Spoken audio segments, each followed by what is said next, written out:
If it wasn't for others' misfortune, we wouldn't have been so lucky, and that's terrible to say. It's not just flood that's going to last like a month. It's ruining people's homes and their lives. There's generations of farms and farmers that this is going to be really hard to come back from. My name is Robert Williams. I'm the third generation farmer on our family farm.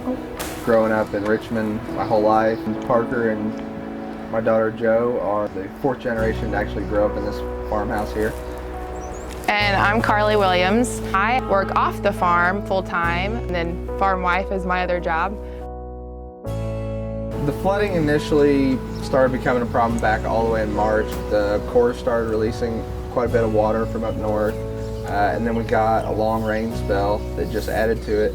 And we got a pretty high river back in March, and we thought we were going to be in trouble. Started having a lot of sand boils where water was pushing under the levees, flooding out farm ground just on the other side of the levees. And we did a small amount of sandbagging, got some of the seep water stopped. Some of it there was no stopping it. It was just going to come in no matter what we did. That lasted for a few weeks and then slowly subsided, and we thought we were through the worst of it. Went out, started planting corn, started moving forward with the farm. Found out that the Corps had plans to release more water, keep the river high all the way to July. And here a few weeks back, it got at record highs.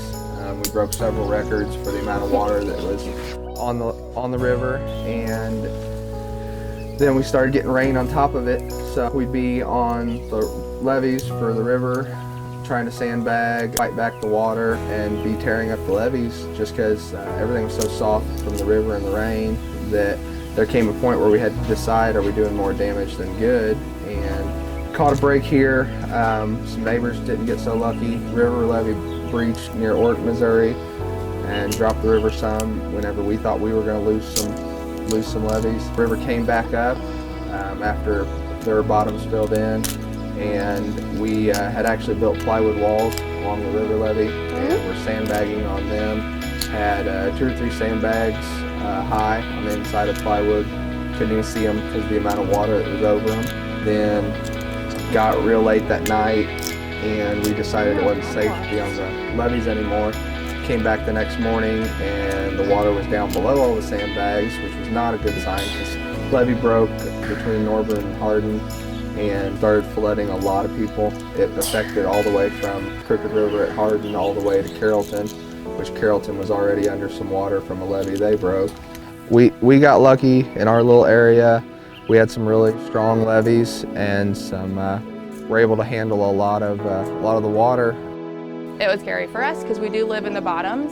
So if our levee would have broke or it would have went over our levee, we would have had to pack up our house. So we were constantly on edge, you know, do we pack up, do we wait? Just very, very scary to live like that for so long. This flood water just absolutely tears up the ground and changes the soil. So it's really, it's really scary. And they have to look at, you know, they might have got 200 acres out of thousands of acres that they can actually harvest next year. And that is huge, you know, that could really take some people under, and it's very, very sad. Yeah, and to come off of last year's drought on top of all the tariff wars where we really didn't make a great living last year. We got crops out, but at the same time they weren't worth anything, and what little we got out, we were hoping this year to make up for that, and just not sure if that's going to happen. So it's going to be a rough couple years getting caught back up, getting everything where it needs to be.